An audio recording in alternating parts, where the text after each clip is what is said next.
So welcome to spoken English class. ఈ రోజు మనం నేర్చుకోబోయేటువంటి ఫార్ములా ఏంటంటే let plus object plus v1. Let plus object plus v1. దీనికి ఉన్నటువంటి మరొక పేరు ఏంటో తెలుసానా? Permission formula. బాగా గుర్తుపెట్టుకోండి, పర్మిషన్. ఎవరినైనా మనం ఎప్పుడైనా సరే ఒక పర్మిషన్ అడగాలనుకున్నప్పుడు మనం ఉపయోగించాల్సినటువంటి ఫార్ములా అన్నమాట ఇది, పర్మిషన్. దీనికి తెలుగు మీనింగ్ ఎలా వస్తుంది? ప్లస్ నివ్వండి. దీని మీనింగ్ ఏమొస్తుందంటే తెలుగులో నివ్వండి అని వస్తుంది. దీనిలో మనం నేర్చుకోవాల్సినటువంటి విషయం ఏంటంటే లెట్ అనే దానికి తెలుగు మీనింగ్ ఏంటి అనేది మీకు అర్థమవుతుంది తర్వాత. మరి ఆబ్జెక్ట్ అంటే ఏంటి? ఆబ్జెక్టులు ఆల్రెడీ v1s మీకు A category, B category, C category అని 3 కేటగిరీల్లో వర్డ్స్ అన్ని కూడా నేను డివైడ్ చేశాను కదా, చూసారా లేదా? నిన్నంతా మనం ప్రాక్టీస్ చేశాం కదా. 2 ఫార్ములాలు already, please plus v1, please plus don't plus v1 అనేటువంటి ఫార్ములాల్ని 2 ఫార్ములాస్ మనం నిన్న చేశాం. మనం ఈ రోజు ఈ ఫార్ములాని నేర్చుకోబోతున్నాం. అయితే మనకి ఇందులో కొత్త మాట తెలియాల్సినటువంటిది ఏంటి అంటే ఆబ్జెక్ట్. లెట్ అనేది దేనికి అది నేను ఎక్స్ప్లెయిన్ చేస్తా. ఆల్రెడీ v1 అంటే ఏంటో మీకు తెలుసు. v1 is nothing but verb plus 1, అంతేనా? ఆల్రెడీ మీకు ఇచ్చినటువంటి మెటీరియల్లో ఫస్ట్ రోలో ఉన్నటువంటి వర్డ్స్ నే మనం v1s అంటాం. దీనికి తెలుగు మీనింగ్ తో సహా ఆ పదాలన్నీ కూడా నేను మీకు ఇవ్వడం జరిగింది, అవునా కదనా? తెలుగు మీనింగ్ తో సహా ఇవ్వడం జరిగింది. ఇప్పుడు మరి ఆబ్జెక్ట్స్ ఏంటంటే, let me right the objects here. The first object is me, the second object is us, next him, next her, next it, next name, next them. ఈ పదాలని జనరల్ గా మనం ఏమంటామంటే ఆబ్జెక్ట్స్ అని చెప్పేసి మనం పిలుస్తాం. ఇక్కడ మనకు యు అనేది కూడా ఒక ఆబ్జెక్టే. అయితే ఇప్పుడు యు అనే పదాన్ని నేను కలపడం లేదు ఇక్కడ. దీని మీనింగ్ ఏంటంటే నన్ను. దీని మీనింగ్ ఏంటంటే మమ్ము లేక మమ్ములను.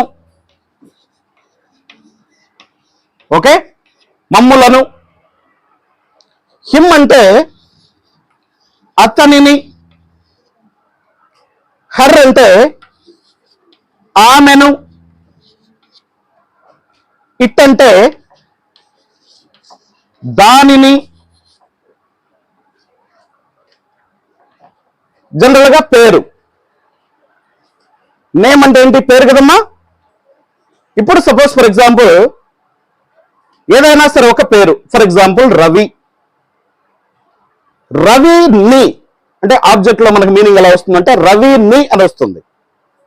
ఓకే, నెక్స్ట్ దెమ్ అంటే వారిని. గుర్తుపెట్టుకోండి. ఇప్పుడు మీకు ఫార్ములా దగ్గరికి వద్దాం. ఈ ఫార్ములాలో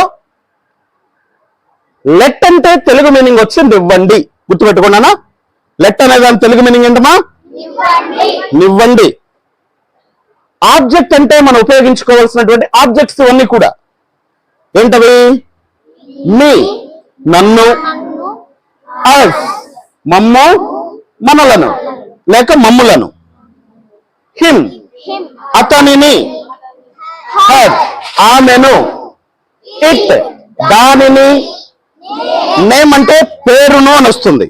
సపోజ్ గంగ, గంగాను. సపోజ్ శేషు, శేషును. దిలీప్, దిలీప్ను. What's your name boy? Atvik, అత్విక్ను. అర్థమైందా? సో ఈ విధంగా ఆ ను అనేటువంటి పదం లాస్ట్ లో యాడ్ అవుతుంది అనమాట. దమ్ అంటే వారిని. ఓకే, మరి ఇప్పుడు చూడండి, v1 అంటే ఆల్రెడీ నేను మీకు ఇచ్చినటువంటి స్టడీ మెటీరియల్లో v1s అనేటువంటి అంటే మీకు తెలుసు. ఓకే, సపోజ్ ఫర్ ఎగ్జాంపుల్ ఇప్పుడు నేనేం చేస్తున్నానంటే ఫార్ములా ప్రకారంగా తెలుగు మీనింగ్ ఫస్ట్ ఇక్కడ ఏ పదాన్ని అయితే మీరు ఉపయోగిస్తారో ఆ పదం యొక్క తెలుగు మీనింగ్ స్టార్టింగ్ రాసుకోండి. దీని యొక్క తెలుగు మీనింగ్ అంటే వెర్బ్ 1 యొక్క తెలుగు మీనింగ్ మీరు రెండవసారిగా రాసుకుని దానికి మీరు ఏం చేస్తారంటే లాస్ట్ లో నివ్వండి అనేటువంటి పదాన్ని కలపండి. ఫార్ములా ప్రకారం చూడండి, ఇక్కడ నేనేం చేస్తున్నాను, ఫస్ట్ లెట్, ఇక్కడ ఉన్నటువంటి వర్డ్ పెడుతున్నాను. ఇక్కడ what is the first object? Me. Let me. ఇక్కడ V1 దగ్గర నేను ఫస్ట్ ఏ కేటగిరీ వర్డ్ మీకు ఇచ్చిన స్టడీ మెటీరియల్లో దాని పేరేంటనా? ఆస్. ఇప్పుడు ఏమైంది? ఓకేనా? ఇప్పుడు దీని తెలుగు మీనింగ్ ఏంటో రాద్దాం. తెలుగు మీనింగ్ లో నేను ఫస్ట్ దేని మీనింగ్ రాయమని చెప్పాను? ఆబ్జెక్ట్. ఇక్కడ ఆబ్జెక్ట్ ఏంటి? దాని తెలుగు మీనింగ్ ఏంటి? నన్ను. తర్వాత రెండో మీనింగ్ ఏం తీసుకోమని చెప్పాను?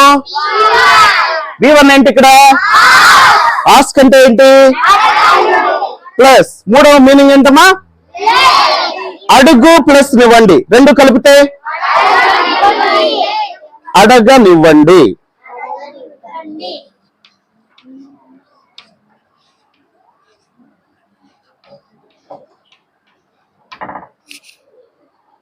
సింపుల్ గా ఉందా? ఫార్ములా సింపుల్ గా ఉందా? అంటే ఈ ఫార్ములా ఫస్ట్ మీకు రావాలంటే ఫస్ట్ ఆఫ్ ఆల్ మీకు ఏమేమి రావాలన్నా ఆబ్జెక్ట్స్ ఏంటో ముందు మనకు తెలియాలి. ఆబ్జెక్ట్స్ ఏంటో ముందు మనకు తెలియాలి. తర్వాత లెట్ అనేది ప్రతి సెంటెన్స్ కి కూడా కామన్ గా వచ్చేస్తుంది. లెట్ అనేది ప్రతి సెంటెన్స్ కి కూడా కామన్ గా వచ్చేస్తుంది. V1s ఆల్రెడీ నేను మీకు చెప్పినయే. ఏ కేటగిరీ V1s ఏవేవైతే ఉన్నాయో ఆ ఏ కేటగిరీ వర్డ్స్ ని చక్కగా మీరు ముందు నేర్చేసుకోవాలి. ఏ కేటగిరీ వర్డ్స్ అంటే ఏం చెప్పాను మీకు నేను? మనం రెగ్యులర్ గా డే టు డే లైఫ్ లో మనం ఉపయోగించేటువంటి V1s అనమాట. అవి యాక్షన్ వర్డ్స్ అనమాట. మనం ఖచ్చితంగా ఒక మంచి ఇంగ్లీష్ మాట్లాడాలంటే మనం ఎన్ని యాక్షన్ వర్డ్స్ నేర్చుకుంటే మన లాంగ్వేజ్ అంత పర్ఫెక్ట్ గా, అంత ప్రొఫిషియంట్ గా అండ్ అంత ఎఫిషియెంట్ గా ఉంటుంది. ఈ విషయాన్ని మీరు గుర్తుపెట్టుకోండి. అర్థమైందనా? Okay, all of you start writing the formula now. Fold your page into the middle. Write the formula on the top line and start writing. This is the permission formula and all the objects, and later you write this Telugu meaning. Thank you.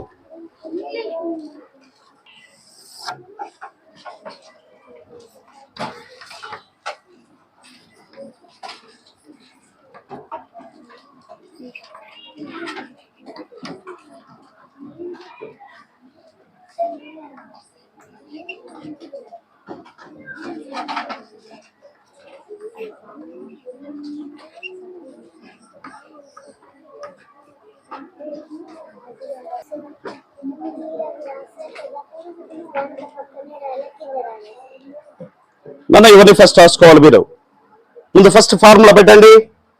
As it is గా formula రాసేయండి. దాని కింద permission formula అని రాయండి. Next ఇక్కడ objects అని sub heading పెట్టుకో. Objects అని sub heading పెట్టుకుని ఇక్కడ ఇచ్చినటువంటి ఈ వర్డ్స్ అన్ని కూడా చక్కగా రాసేయండి. ఆబ్జెక్ట్స్. ఫస్ట్ ఆబ్జెక్ట్ ఈజ్ మీ, దాని తెలుగు మీనింగ్ నన్ను. సెకండ్ ఆబ్జెక్ట్ ఏంటంటే అజ్, దాని తెలుగు మీనింగ్ మమ్ము లేక మనలను లేక మమ్ములను. హిమ్ అంటే అతనిని, హర్ అంటే ఆమెను, ఇట్ అంటే దానిని, దీనిని అని కూడా వస్తుంది. నేమ్ అంటే పేరును, అండ్ దెమ్ అంటే దానికి యాక్చువల్ గా 4 మీనింగ్స్ ఉంటాయి అనమాట. దెమ్ అనే పదానికి 4 మీనింగ్స్ ఉంటాయి. అవేంటవి?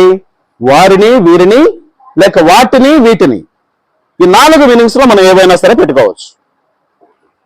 లెట్ మీ ఆస్క్, నన్ను అడగండి. లెట్ us గో, మమ్ములను వెళ్ళనివ్వండి. And one more thing, let her sing, let her sing. చూడండి అన్న, లెట్ హర్ సింగ్ అంటే ఏంటి? ఆమెను. హర్ అంటే ఆమెను కదా. సింగ్ అంటే పాడు. పాడు ప్లస్ నివ్వండి, పాడనివ్వండి, ఆమెను పాడనివ్వండి.